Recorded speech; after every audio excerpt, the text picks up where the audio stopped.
Muy buenas noches. Nuestro invitado esta noche es el doctor Rodrigo Lara, por dos razones. La primera, él es el coordinador ponente del proyecto de acto legislativo conocido como Justicia Especial para la Paz, que entra al Congreso en sesiones extraordinarias a partir del martes. Y el segundo, pues lo que dijo hoy el presidente Santos en su diálogo con Caracol Radio, al anunciar que el vicepresidente se va ya en el mes de marzo, viene a reemplazarlo el general Naranjo, y en fin, lo que va a pasar con Cambio. La JEP, doctor Lara. La Jurisdicción Especial para la Paz, el núcleo, el corazón del acuerdo de paz. Una jurisdicción nueva cuyo propósito es, haciendo ciertas excepciones al principio de legalidad previsto en la Constitución, establecer un sistema distinto al derecho penal que nos permita equilibrar la terminación de un conflicto, la terminación de una guerra, con principios de verdad, justicia, reparación y no repetición. ¿Cómo equilibramos esto? ¿Cómo ponemos fin a un conflicto? ¿Cómo evitamos que esto se vuelva a repetir? Para eso es esta nueva jurisdicción que vamos a crear. Pero en sí, ¿qué es la Jurisdicción Especial para la Paz? ¿Qué es? Bueno, es una jurisdicción distinta de la jurisdicción ordinaria. No es derecho penal transicional, es una jurisdicción que va a adoptar el Código Penal colombiano con fuentes de derecho internacional como el derecho internacional humanitario, el derecho operacional de las fuerzas militares, y que va a juzgar y a hacerle un reproche a quienes hayan cometido delitos en el marco del conflicto con un criterio reparador, con un criterio sancionatorio, pero también con un criterio que nos permita ponerle fin a este conflicto. ¿Y cuántos organismos creará la Jurisdicción Especial para la Paz para operar? Pues va a haber una comisión de búsqueda de desaparecidos. Va a haber naturalmente también la Jurisdicción Especial para la Paz, que es lo más importante. Está la Comisión de Búsqueda de Desaparecidos y está la Jurisdicción Especial para la Paz. Es un sistema que está perfectamente integrado. Y habrá una Comisión de la verdad. Esos son los tres elementos. El tribunal que juzgará hace parte de la Jurisdicción Especial. Exactamente. Por eso, ¿quién crea el tribunal? La jurisdicción. ¿Quiénes lo integra? Bueno, lo integrarán 20 magistrados que serán seleccionados por una comisión que arme el presidente de la República con las Naciones Unidas, y esos magistrados tendrán un rol supremamente importante porque van a tener un papel casi que de creadores de derechos y de procedimiento fundamental. Crucial. De eso depende en gran parte el éxito de esta JEP. Este tribunal es el que va a decidir quién es inocente, no inocente, quién será indultado, amnistiado, quién debe pagar, quién no debe pagar, quién confiesa, cuánto. Ellos tendrán la misión fundamental de seleccionar a los máximos responsables. El gran propósito de una jurisdicción transicional de esta naturaleza es focalizar la justicia, focalizar el esfuerzo en los máximos responsables y no esparcir todo el esfuerzo en los 5.700, por ejemplo, combatientes que tienen las FARC, ni en el número también de militares investigados. Seleccionar a los máximos responsables. Que ese fue el gran problema con los paramilitares. Es un mosaico de verdades, un mosaico de procedimientos, y no hay una verdad en conjunto. Pero usted decía, doctor Rodrigo, hace un momento, que esta Jurisdicción Especial para la Paz no va a tener funciones penales. Sí las tiene a través del Sí las tiene. Lo que me refiero es que no debe ser interpretado como un derecho penal ordinario para la transición. Aquí va a haber reglas y normas distintas. Pero sí penales. Sí penales, va a haber reproche, pero el fin de la pena en una justicia transicional no es en sí la retribución. Es decir, el fin de la pena no es la pena infamante y la venganza, no es el ojo por ojo. El fin de la pena en la justicia transicional o en una sociedad en general es la protección de la sociedad. Y como en este caso estamos ante un conflicto, porque fue declarado conflicto, la guerra que hubo con las FARC, pues esa pena debe tener en consideración esa naturaleza de conflicto que vivió el país y por ende no puede ser infamante. Debe buscar proteger la sociedad, y la protección de la sociedad en este caso es la desmovilización de estos grupos armados, con reproche, con sanción social y con unas penas reparadoras que tendrán que asumir los máximos responsables por los delitos cometidos en el marco de este conflicto. ¿Qué es lo que usted llama los máximos responsables? Los máximos responsables son los jerarcas de este tipo de organizaciones. Timochenko, Iván Márquez. La cúpula de las FARC, naturalmente, y sus lugartenientes más importantes. Ellos van a ser juzgados por el tribunal. Serán juzgados por el tribunal, efectivamente. Y ellos serán sometidos a lo que se acordó en La Habana. Y serán sometidos pena máxima de 8 años, efectivamente, a menos que no colaboren, a menos que no digan la verdad, pasarán a un régimen de 20 años, exactamente. Ellos tienen que confesar los delitos que cometieron o los delitos que ordenaron cometer. Ellos tienen, a ver, aquí hay un principio importante en esta ley, es que no se va a adoptar un criterio de responsabilidad objetiva por el solo mando. Y esto es muy importante. El solo hecho de estar en la cúpula o en la jerarquía de una organización no puede determinar inmediatamente que existe responsabilidad por el hecho del delito que haya cometido o la exacción que haya cometido un integrante. Pero usted me acaba de decir lo contrario, que son ellos los que tienen que responder. Claro, pero tendrán que responder caso, digamos, frente a los delitos más graves, caso por caso. Entonces... Pero en 20.000 asaltos que hubo en 50 años de guerra, sí. ¿Cómo van a responder caso por caso? Pues es un principio que usted tiene que integrar acá, porque de lo contrario usted puede llegar, por ejemplo, a tener situaciones como las que se presentaron con el general Uzcategui, recordará. No, es que, a ver, le estoy preguntando qué contempla la JEP o el tribunal, sí, en el caso de las FARC, para aplicar el mismo procedimiento con los militares. Porque, a ver, en el caso de una indebida actitud militar en el conflicto, ¿quién es el culpable? ¿El batallón o el general o el oficial que dio la orden? Sí.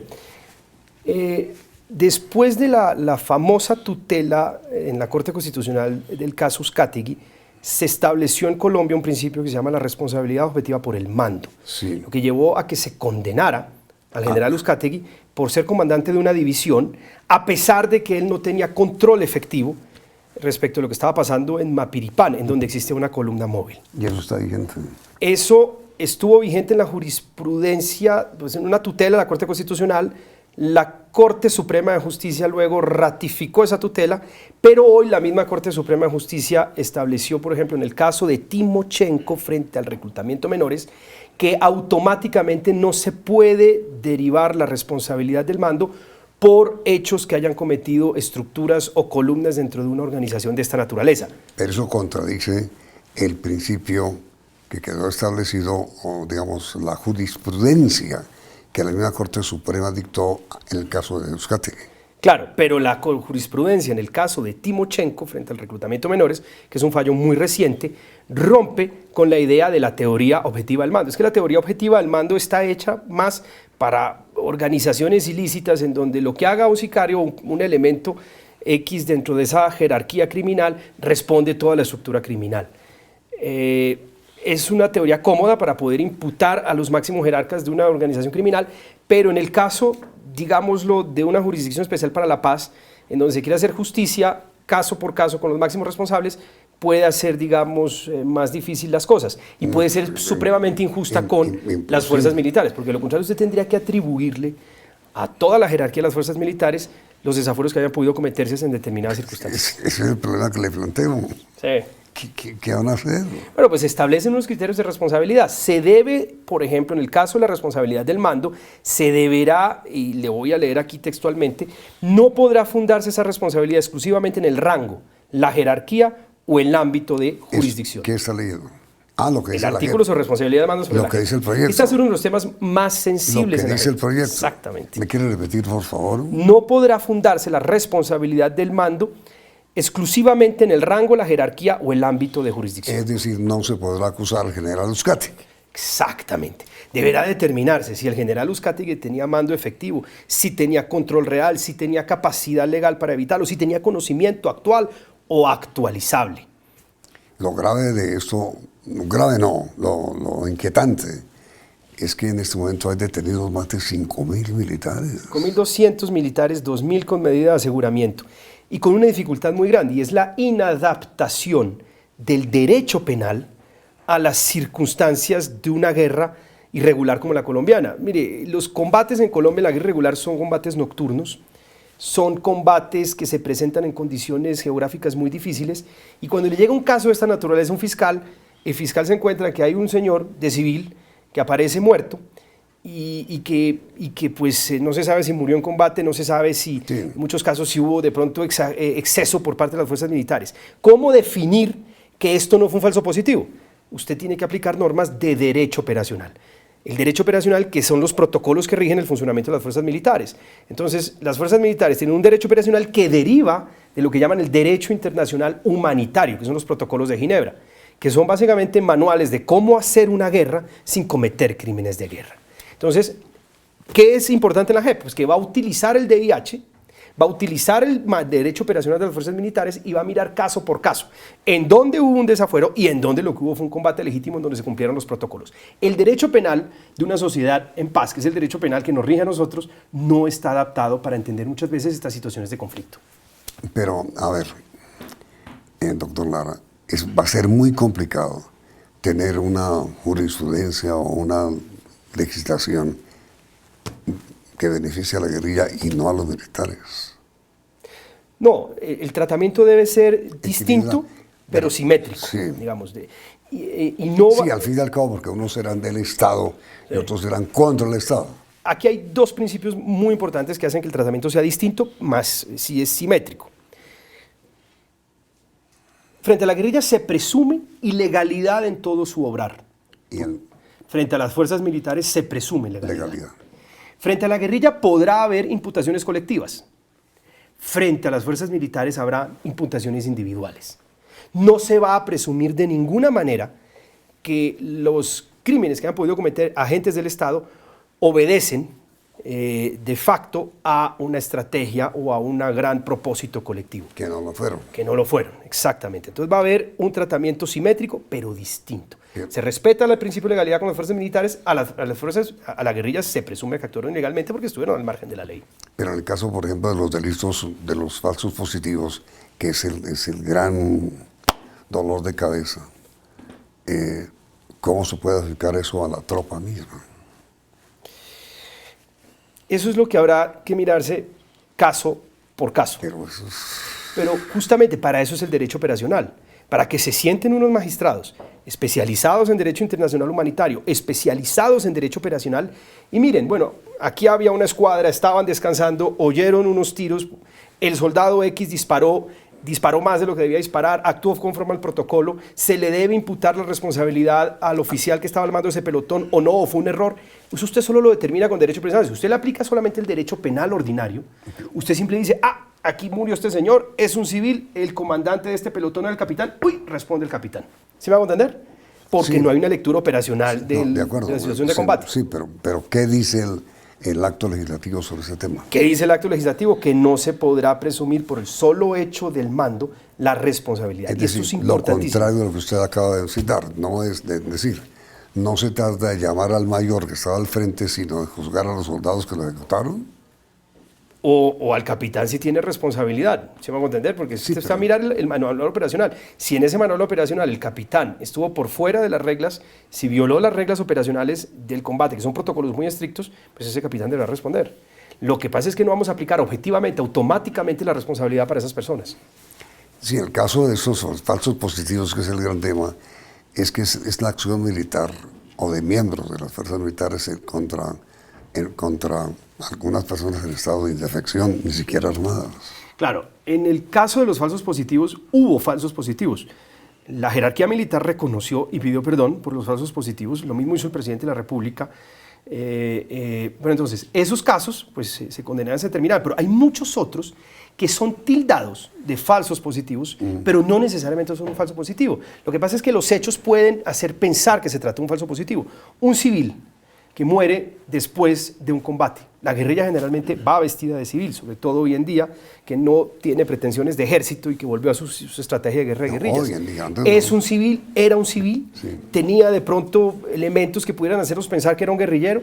Eso lo determina realmente el derecho operacional. O fue un error, o fue una bala perdida, que no implica dolo en el caso de la comisión de este crimen. De acuerdo, pero entonces, en este caso de los falsos positivos y de los actos indebidos que han podido, excesos que han podido cometer militares, ¿qué dice exactamente el proyecto? El proyecto dice básicamente que la responsabilidad no podrá fundarse exclusivamente en el rango, jerarquía o el ámbito de jurisdicción. Es decir, que no podrá automáticamente atribuirse al superior jerárquico o al coronel. Lo cual quiere decir que ahí se abre la puerta para que queden en libertad todos los militares que están en el juicio. No, ahí se abre la libertad, lo que se busca es mirar el caso por caso y mirar si en este caso hay responsabilidad, hasta qué nivel llega en la jerarquía del mando la responsabilidad y mirar si el oficial, por ejemplo, un comandante de división, y volvemos al caso Uzcategui. Sí, Uzcategui efectivamente era el comandante de la división que tiene sede en Villavicencio. Uzcategui sí tenía mando y jerarquía sobre la unidad móvil que operaba en Mapiripán, pero realmente tenía conocimiento de lo que iba a ocurrir, actual o actualizable, tenía capacidad realmente material de emitir órdenes y de evitar que se cometieran esa masacre, como si la tenía el comandante de la unidad móvil. Esas son las preguntas que va a hacer o se va a hacer a sí misma la Jurisdicción Especial para la Paz para determinar hasta qué nivel llega la responsabilidad de la jerarquía militar. Para que el tribunal falle. Para que el tribunal falle. Para que el tribunal revise, por ejemplo, muchos de estos fallos que ya existen, porque automáticamente podrá revisar los fallos que ha habido contra agentes del Estado que puedan estar en situaciones de esta naturaleza. Incluyendo los de las Cortes. Incluyendo los de las Cortes cuando se trate de combatientes en el conflicto. Es decir, las condenas que haya hecho la Corte Suprema contra militares o contra guerrilleros, en este caso, podrán ser revisados automáticamente por la JEP, lo cual es bueno. Pero entonces, cuando el ministro de Defensa dijo, hay que tener en cuenta que con la paz y los acuerdos de La Habana van a quedar en libertad antes de diciembre, dijo. Sí. Todos los militares que están detenidos. Quedaron en libertad todos los militares que tienen más de 5 años. Sí. Más de 5 años. Que están detenidos en juicio, no sentenciados. Sí, exactamente. Los demás de 5 años ya sentenciados. Sí. Pero los que no están sentenciados, que son los investigados. Esos son los que salieron. No. Y los que están... hay militares en juicio, no sentenciados. No, y los que están en juicio salieron si tienen más de 5 años. Ya, 5 años en juicio. Sí. No, yo no hablo de los que tienen sentencia, hablo de los que están siendo investigados sin sentencia. Y salen. Después no, es lo que le pregunto. En virtud de la ley de amnistía. Es lo que le pregunto a la JEP, ¿qué dice? No, aquí no lo menciona la ley de amnistía. Todo aquel que esté detenido con más de 5 años sale y como se trata pues, de un ejercicio también de confianza, pues deberán presentarse luego ante las autoridades y tienen todo el interés de hacerlo, ¿no? Es decir, es inminente la libertad de todos los militares. Creo que ya están saliendo, ya salieron. Como consecuencia de la ley de amnistía. De la ley de amnistía, efectivamente. Sí. El segundo tema, doctor Lara, cambio radical. Ajá. El momento. Sí.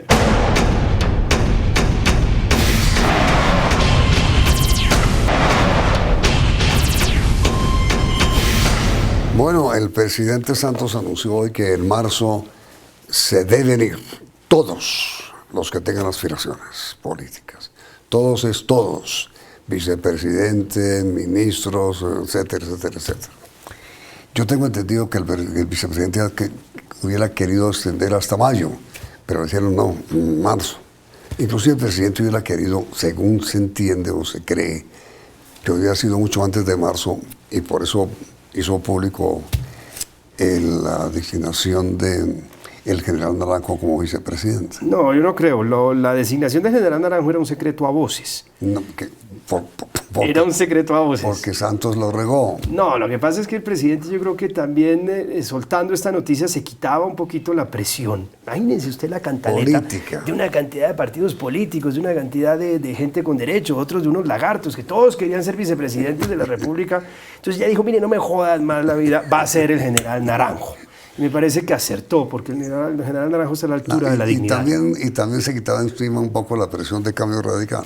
No, mire que Cambio Digamos que Radical, todos. Cambio Radical, primero nunca ha hecho manifestaciones públicas exigiendo absolutamente el derecho a poner un nombre allá, y tampoco ha querido entrar en esa pugna partidista que me parece que no manda un buen mensaje. Esta decisión es una decisión del foro del presidente y así lo entendimos desde el principio, y lo entendió el vicepresidente de la República, y creemos que también es parte de respeto al presidente de la República no meternos al rancho ni en la cocina y dejarlo que él tome esa decisión autónomamente, y la concertó con el vicepresidente y las cosas se hicieron bien. Y ahora, mire, doctor Lara, esta maratón que ha anunciado Cambio Radical, que hará el vicepresidente en los próximos 2 meses, de primeras piedras, no es un acto puramente electoral. No, es que yo creo que ese debate ya se ha dado en varias ocasiones. A mí me parece que es un acto simplemente en donde el vicepresidente va y entrega y deja andando los resultados de una gestión exitosísima. Lo que pasa es que todo lo exitoso es interpretado por su contradictor político como un acto electoral. Él no tiene la culpa de ser exitoso. Pues si fuera un fracaso, créame que no viajaría a ningún lado y no le estarían diciendo nada. ¿Y la maratón que incluye? ¿Medio país? Medio país, porque pues a uno le enseñan que uno tiene que terminar las cosas que inicia, y él es un hombre que inicia las cosas y las termina, lo cual es muy positivo. ¿Qué tal que las dejara medio hacer? Eso lo entiendo, pero es que no está inaugurando obras, sino colocando primeras piedras. Es decir, es que pues es el balance de su trabajo. Imagínense, es un hombre que lleva 6 años estructurando y elaborando estos proyectos, consiguiendo los recursos, creando la ley para poder ejecutarlos. La satisfacción de cualquier hombre es dejar andando su creación. ¿Y quién va a manejar Cambio? Pues no, yo creo que pues el mismo vicepresidente, eso no tiene... ¿Se va a ir que usted siga al frente? Pues formalmente podría estar, pero el manejo real lo tendrá el vicepresidente de la República, por lo menos inicialmente. Es el jefe natural de Cambio Radical. No, pero después de marzo ya no. ¿O sí? Pues yo me imagino que pues buscará eventualmente en el futuro unos acuerdos y unas alianzas políticas, porque el ejercicio político consiste en sumar, pero pues obviamente que llegará a orientar el equipo de Cambio Radical en sus inicios. Esa es su gran tarea. Ahora lo que viene es la lucha por la vicepresidencia de Vargas, ¿no? ¿No? Pues me imagino que lo sensato es buscar un coequipero que represente o regiones o sectores políticos que puedan... ¿Usted aspira? No, yo no aspiro a ninguna manera, se lo juro. No, es jurado, juradísimo. No. Usted sabe, doctor Lara, cómo termina esta sección.